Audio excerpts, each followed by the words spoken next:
سلام و درود خدمت شما نازنینان. انشالله که خوب صحتمند باشین دوستان نهایت گرامی. من تقریبا نزدیکای کوه شیر دروازه هستم و قسمی که در تامنایل خواندین و در تایتل میخوایم اما تو بریم به طرف کجا؟ گذرگاه کابل. دوستان عزیز از پل گذشتیم، نمیفهم چقدر راه هست تا پل گذرگاه. پل گذرگاه دوستان عزیز یکی از پل‌های زیبا نمیشه گفتش دوستان عزیز، زیبا هم نیست چون دریای کابل هیچ پل را زیبا نمانده. یکی از پرکاربردترین و مشهورترین پل‌های کابل است که راه را سرک چلسوتون به طرف کارت غوث‌الدین و دیمزنگ کابل وصل می سازه. این طرف هم دوستان عزیز کوه شیر دروازه است، میبینین اون خانه ها و در بالا و پایینش آباد شده. بسیار گرمی دوستان عزیز، هر جای آدم آب میبینه میگه ایستاد شما فهمیدی آب بخورم.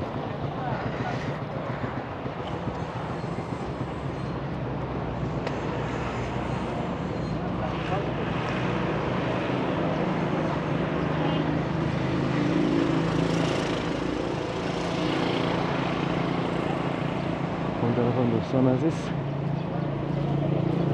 اون بالا یک منار جور شده در بالای کوه شیر دروازه که ما همیشه وقت نوجه رفتیم خب میگن که توپچی هم اونجا بوده و وقت کابل ساعت 12 که میشد دوستان عزیز اونجا یک توپچی بود. چی میکرد؟ کارشی بود که وقت به مردم اعلام کنه. وقت چه قسم اعلام کنه؟ توپ که میدمید مردم میفتن اون بعد از توپ شد یا بعد از شاه شد. حالا از زبان بسیاری قدیما شاید شنیده باشین که میگن او بچه پیش از توپ است یا بعد از توپ. منظورش است که چاشت است یا بعد از چاشت و واقعا جالب بودی.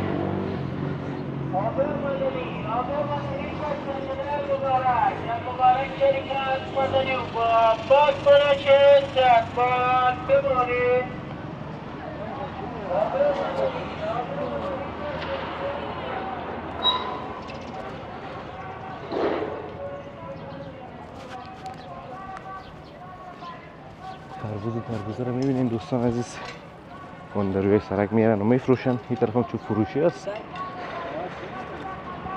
دیگه. هوا نیمه ابری نیست که بیخی آفتابی شد دوباره، تا بیشتر که وقت نیمه ابری بود در آفتاب بازار ما نمیداد، حال دوباره آفتابی مکمل شد.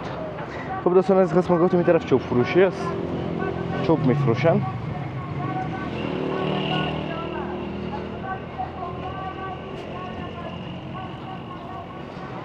خربوزه را میگه یا تربوز نمیفهمم. سیر کیلوی 15 افغانی، سیرش هم تقریبا فکر کنم 100 افغانی شوه. هوای کابل دوستان امروز با معذرت نسبت برای روز پاکتر و زیباتر است.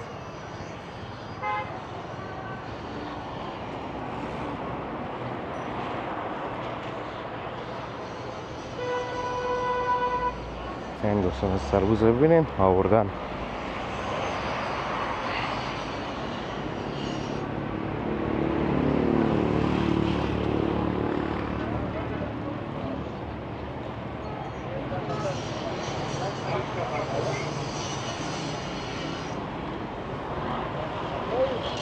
نجاریاز دوستان عزیز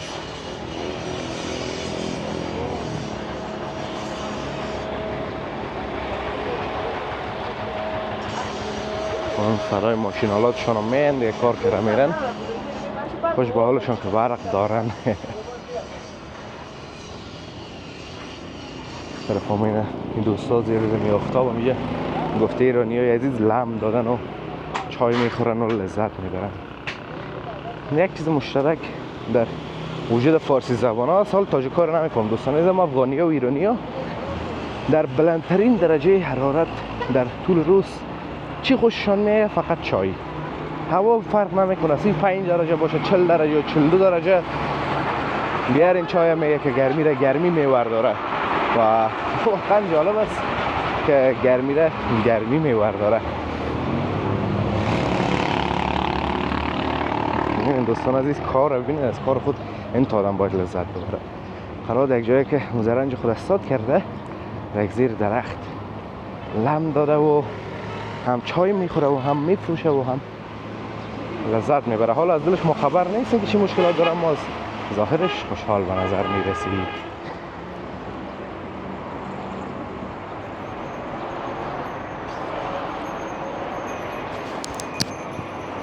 دوستان عزیز اونجا در اون بالا توپا قرار داره و همچنان توپچی هم اونجا بود.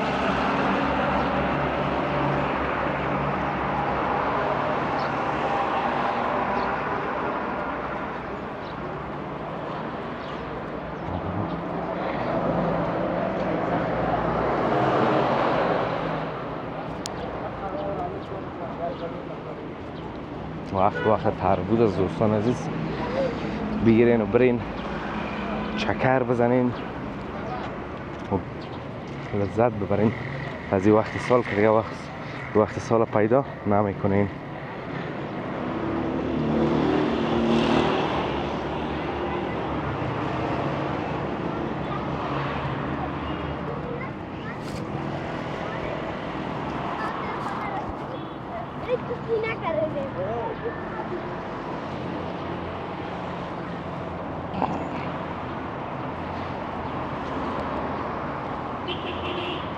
یا پول بزرگان نزدیک شده میریم دوستان عزیز. این طرف هم قبرستان است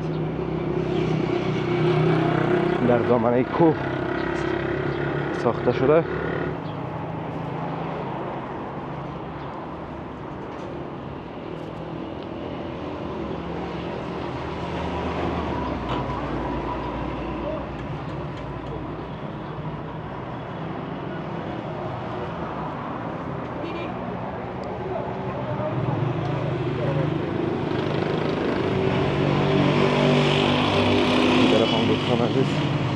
باسکل سازی است.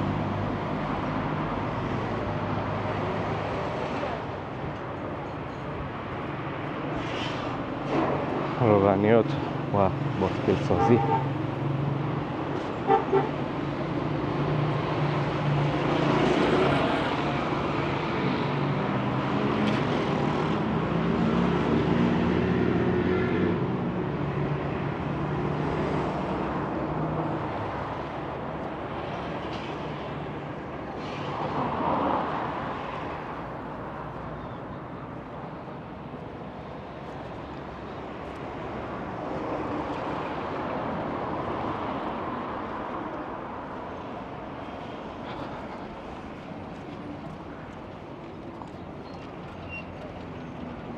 امروز طرفا فرصت است، وگرنه دوستان از بیربار از اینجا، یعنی باور کنین که هیچ جای کابل نداره یک قدر اینجا بیربار می باشه و بند می باشه. در که باغ بابور نزدیک است بیربار اینجا زیاد است. ویلا که یک جای سایه شد و آفتاب سرمون رفت و دوباره پس آفتاب آمد. این طرف هم گل فروشی از دوستان عزیز، چه گلای زیبایی داره و تربوز و خربوزه فروشی.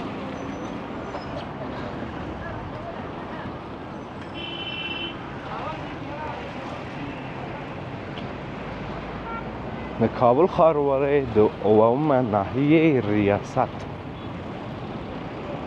هم دوستان عزیز پل بزرگان. امیدوارم از ویدیو خوشتون آمده باشه، ویدیو لذت برده باشین. ویدیو را لایک کنین، در کانال هم سابسکرایب کنین تا ویدیوهای بعدی همتون به الله متعال میسپارم. روزگار خوب و خوش داشته باشین و در پناه الله متعال باشین. الله حافظ و مددگار همتون.